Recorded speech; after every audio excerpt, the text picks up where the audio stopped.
नमस्कार। स्वागत है आपका अपने चैनल देवज्ञ में। मित्रों, आज का विषय इस समाज में बहुत ही प्रतिष्ठित सेक्टर का विषय है, अर्थात हर व्यक्ति इस क्षेत्र से किसी न किसी रूप में जुड़ना चाहता है, क्योंकि इस क्षेत्र से जुड़े हुए या इस क्षेत्र में कार्यरत जो भी लोग होते हैं उनको समाज में बहुत ही हायर फुटिंग पे रखा जाता है, और वो हैं चिकित्सक। तो आज की चर्चा का विषय ये है, डॉक्टर बनना सबका सपना। मानव जीवन है तो जीवन में संघर्ष भी है, और जीवन यात्रा के दौरान अनेक पल ऐसे आते हैं जब व्यक्ति अपने आप को पूरी तरह से स्वस्थ महसूस नहीं करता, खुशी उमंग उससे दूर हो जाती है और मनुष्य दुख व पीड़ा में छटपटाता रहता है। जीवन एक बोझ लगने लगता है। उस समय व्यक्ति को एक चिकित्सक के पास जाना पड़ता है, जो उसका रोगोपचार करके उसे आरोग्य प्रदान करता है। उस क्षण जाने अनजाने में ही हर व्यक्ति के दिमाग में, जब वो किसी चिकित्सक के क्लिनिक में होता है, तो उसके मन में एक भाव आता है कि काश मैं भी डॉक्टर होता।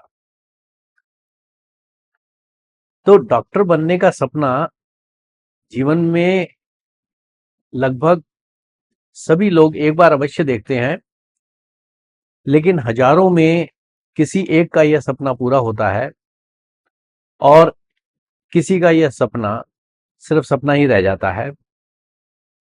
लेकिन ऐसा क्यों होता है, इसका रहस्योद्घाटन होता है जातक की जन्म कुंडली से, और उसमें हमारी मदद करता है ज्योतिष शास्त्र।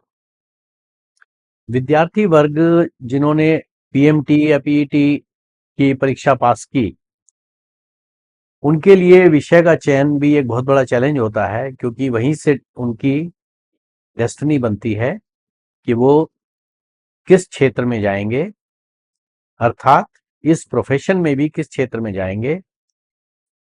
ये उनके कुंडली के ग्रहों के आधार पर ही होता है, ऐसा ज्योतिष शास्त्र का मानना है, और जो कि अभी तक अनचैलेंज्ड है।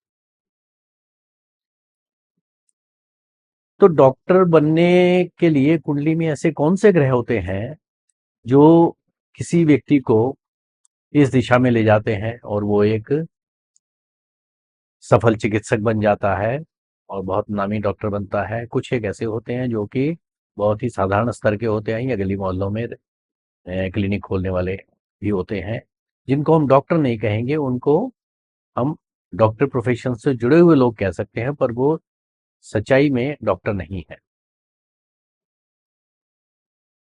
सबसे पहले हमें ये जानना होगा कि सूर्यदेव, इनको स्वास्थ्य का कारक कहा गया है। मंगल बाहुबल, ऊर्जा, एनर्जी, शारीरिक स्ट्रेंथ इसका कारक है। बृहस्पति ज्ञान व सुख देने वाला ग्रह है, और इसके साथ साथ बृहस्पति की दृष्टि किसी भी जातक की कुंडली में ए शील्ड ऑफ बेनेवोलेंस कहलाती है। उसके साथ में सूर्य, मंगल और बृहस्पति कुंडली में यदि बली हो तो जातक एक कुशल चिकित्सक होता है। अब मित्रों, आप सबने काल्पसर्प योग के बारे में सुना होगा। काल्पसर्प योग का निर्माण राहु और केतु के द्वारा किया जाता है। उसमें राहु जो है वो सर्प का मुख है, और राहु अर्थात सर्प के मुख से, क्योंकि राहु के अर्थात सर्प के मुख में विष होता है, तो वो विष वमन करता है। तो इसलिए राहु जो है वो विष का कारक माना गया है ज्योतिष में, और विष ही विष की औषधि है। ये ज्योतिष में अनेक जगह पे, इवन कि आयुर्वेद के माध्यम से भी इसको प्रूव किया गया है। एंटीबायोटिक द्वारा रोगों के उपचार में राहु केतु की महत्वपूर्ण भूमिका होती है। यदि ये दोनों कुंडली में स्ट्रांग और शुभ भावों में हो तो जातक औषधि द्वारा चिकित्सा करने में निपुण होता है। इसके साथ साथ 12 राशियों में जो वृश्चिक राशि है, इसका संबंध भी औषधि विज्ञान से है। और जो मीन राशि है वो हमारी काल पुरुष की कुंडली में 12वें भाव में पड़ती है, और वहां से हम अस्पताल, चिकित्सालय, स्वास्थ्य केंद्र, आरोग्य केंद्र इत्यादि को भी देखते हैं। अतः 12वें घर का या मीन राशि का संबंध इन उपरोक्त 3 ग्रह यानी सूर्य, मंगल और बृहस्पति से हो जाए तो जातक दूसरों के रोग व दुख को दूर करने में सक्षम होता है। अर्थात उसमें एक ये कैपेसिटी होती है भगवान की तरफ से, क्योंकि ग्रह तो कुंडली में भगवान के अपने हमारे कर्मों के द्वारा ही कुंडली में प्लेस्ड हैं और उनके अनुसार ही हमारे को सब कुछ मिलता है। अब छठा भाव जो है ये रोग रिपु ऋण यानी रोग का भाव है। इससे 12वां भाव पंचम भाव हुआ, ये रोग का निदान है यानी रोग से छुटकारा। तो इन दोनों का संबंध अगर आपस में हो, छठे घर और 12वें घर का, इनके स्वामियों के हिसाब से या किसी भी तरीके से नक्षत्रों के आधार पे भी, तो जातक को रोग दूर करने की बुद्धि प्रदान करता है अगर ये कनेक्शन कुंडली में आपके है तो। अब इसके साथ में ही अगर छठे भाव और छठे भाव के स्वामी का संबंध आपके दशम भाव और दशमेश से हो तो जातक या तो चिकित्सक बनेगा अर्थात डॉक्टर बनेगा, या वो कोई एडवोकेट यानी वकील बनेगा। दशम भाव का या दशमेश से मंगल या केतु का दृष्टि, युति या राशि संबंध हो तो जातक सर्जन बनता है। अब चिकित्सा क्षेत्र में मंगल को मुख्य ग्रह माना गया है, तो इसके साथ में यदि बृहस्पति व बुध की स्थिति भी एक जातक के लिए अगर कुंडली में देख ली जाए तो उसके चिकित्सक बनने की संभावनाओं के बारे में बहुत कुछ जानकारी हमें मिल सकती है। अब इसके साथ में हमारी जो कन्या राशि है वो भी रोगोपचार की राशि है, जैसे कि 6th हाउस है इसलिए काल पुरुष के अंदर वो कन्या राशि पड़ती है, तो वो रोगोपचार की राशि है। और वृश्चिक राशि जो है वो औषधि यानी मेडिसिन्स और रसायन यानी जो केमिकल्स इनका इस्तेमाल होता है, इसकी राशि है। तो इनका स्ट्रांग होना व शुभ ग्रहों के प्रभाव में होना चिकित्सक बनने में बहुत सहायक सिद्ध होता है। अब इसके साथ साथ में जो हमारी अग्नि तत्व राशियां हैं जैसे 1, 5, 9 यानी मेष, सिंह और धनु, या विष औषधि राशि यानी वृश्चिक राशि, इनका संबंध अगर दशम भाव से हो तो जातक चिकित्सा के क्षेत्र में सफलता प्राप्त करता है। अब प्रथम भाव यानी लग्न भाव, द्वितीय भाव, पंचम भाव या दशम भाव में कन्या, वृश्चिक या कुंभ राशि पड़े और उसमें सूर्य और बुध के साथ में मंगल या बृहस्पति की युति हो तो जातक एक कुशल चिकित्सक बन सकता है। दशम भाव में सूर्य के साथ में मंगल की युति हो तो वो जातक को सर्जन बनाती है।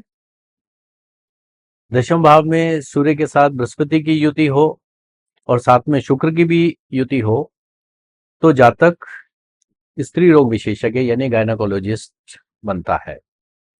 दशम भाव में सूर्य शनि की युति या दृष्टि अगर हो इन दोनों ग्रहों की दशम भाव के ऊपर, या वहां पर ये दोनों ग्रह मौजूद हों, तो जातक को दंत चिकित्सा के क्षेत्र में लेके जाता है, अर्थात जातक दंत चिकित्सक बन सकता है, डेंटल सर्जन या डेंटल डॉक्टर बनता है। दशम भाव में तुला राशि में मंगल हो तो जातक सर्जन बनता है। अब जन्म कुंडली में आत्मकारक ग्रह अपनी मूल त्रिकोण राशि में लगन में हो और पंचमेश से उसकी युति हो तो जातक को चिकित्सक बनाने में सहायक सिद्ध होती है। ये एक बड़ा महत्वपूर्ण कॉम्बिनेशन है जिसको भी हमें याद रखना चाहिए। दशम भाव या दशमेश से मंगल या केतु, केतु जो कि हम कहते हैं कि ये मंगल को ही रिप्रेजेंट करता है, तो मंगल या केतु का युति या दृष्टि संबंध हो दशम भाव या दशमेश से, तो जातक शल्य चिकित्सक बन सकता है, यदि एक वो कामयाब सर्जन बन सकता है। मंगल दशम भाव में स्थित होकर वृश्चिक राशि को देखे तो जातक चिकित्सा के क्षेत्र में सर्जन होता है। चिकित्सक बनने के जो महत्वपूर्ण कॉम्बिनेशन है उनके ऊपर हमारे प्रतिष्ठित क्लासिकल ग्रंथों में भी अनेक स्थानों पे बहुत कुछ लिखा गया है।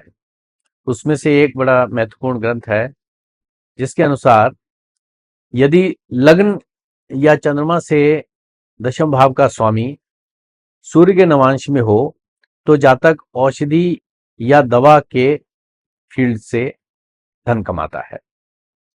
यदि चंद्रमा से दशम भाव में शुक्र शनि हो तो जातक चिकित्सक होता है। एक अन्य महत्वपूर्ण हमारा ज्योतिष शास्त्र का क्लासिकल ग्रंथ है, उसमें भी लगभग यही बात लिखी है, लेकिन उसके अनुसार लग्न, चंद्र और सूर्य यानी इन तीनों लग्नों से दशम भाव का स्वामी सूर्य के नवांश में हो तो जातक औषधि के फील्ड से धन कमाता है। ये तो ही एक रेफरेंस हमारे दो क्लासिकल ग्रंथों से जहां पर इसके बारे में भी लिखा गया है। अब इसके बाद में कौन व्यक्ति चिकित्सा के क्षेत्र से जुड़ेगा, उसका व्यवसाय चिकित्सा के क्षेत्र में क्या होगा, अर्थात अगर डॉक्टर बनना है तो डॉक्टर बनने के लिए वो उसका फील्ड कैसे तय होता है, ये उसकी कुंडली में ग्रहों की युति, दृष्टि इत्यादि से जो है निर्णय होता है। अब अगर सूर्य प्लस मंगल का कनेक्शन हो तो फिजिशियन बनता है, सूर्य प्लस बुध हो तो कंसल्टिंग फिजिशियन यानी परामर्श देने वाला फिजिशियन बनता है, सूर्य प्लस बृहस्पति हो तो भी फिजिशियन बनता है, और सूर्य के साथ में शनि का कॉम्बिनेशन हो तो हड्डी एवं दंत रोग से संबंधित क्षेत्र में चिकित्सक बनता है। अब सूर्य प्लस शनि, लेकिन वहां महत्वपूर्ण बात यह क्या है कि वो चतुर्थ भाव का कारक हो, तब वो हड्डी और दंत रोग के क्षेत्र में नहीं जाएगा, तब वो टीबी या अस्थमा का डॉक्टर होगा, क्योंकि वो फोर्थ हाउस को रिप्रेजेंट कर रहा है। अब यहीं पर इसी कॉम्बिनेशन यानी सूर्य और शनि के कनेक्शन में अगर फिफ्थ हाउस आ जाता है, अगर वो फिफ्थ हाउस का कारक है, तो वो डॉक्टर यानी फिजिशियन बनाता है। अब इसके बाद में अगर सूर्य प्लस बुध प्लस चंद्रमा यानी इन तीनों की युति, दृष्टि, राशि संबंध हो तो जातक उदर चिकित्सा, पाचन तंत्र यानी डाइजेस्टिव सिस्टम यानी गैस्ट्रो एंट्रोलॉजिस्ट हो सकता है। सूर्य के साथ में शुक्र और बुध का कनेक्शन हो तो ऐसा डॉक्टर ईएनटी का डॉक्टर बनता है, और सूर्य के साथ में शुक्र और उनके साथ में अगर बृहस्पति जुड़ जाए तो वो मैटरनिटी के फील्ड में कार्यरत होता है, ऐसा चिकित्सक डॉक्टर बनता है वो। अब इसके बाद में सूर्य के साथ में शुक्र हो और साथ में राहु जुड़ जाए तो वो डॉक्टर तो होगा, लेकिन वो होगा एक्सरे के फील्ड का, अर्थात वो रेडियोलॉजिस्ट हो सकता है, यानी वो डायरेक्ट किसी का ट्रीटमेंट नहीं करेगा, वो एक्सरे के फील्ड का डॉक्टर होगा। अब इसके बाद में सूर्य के साथ में शुक्र उसके साथ मंगल जुड़ जाए, साथ में शनि भी जुड़ जाए, तो ऐसा डॉक्टर जो है वो गुप्त रोग विशेषज्ञ यानी कि वेनरल डिजीज का डॉक्टर होता है। तो मित्रों, ये थी आज एक महत्वपूर्ण चर्चा डॉक्टर बनने का सपना लिए हुए लोगों के बारे में, कि कौन से कॉम्बिनेशन हैं जो किसी को एक चिकित्सक बना सकते हैं, या कौन से कॉम्बिनेशन हैं जो चिकित्सा के क्षेत्र में उसको धन कमाने के लिए प्रेरित कर सकते हैं। आशा करता हूं ये महत्वपूर्ण चर्चा आपके जीवन में आने वाले समय में आपका महत्वपूर्ण मार्गदर्शन करेगी। धन्यवाद।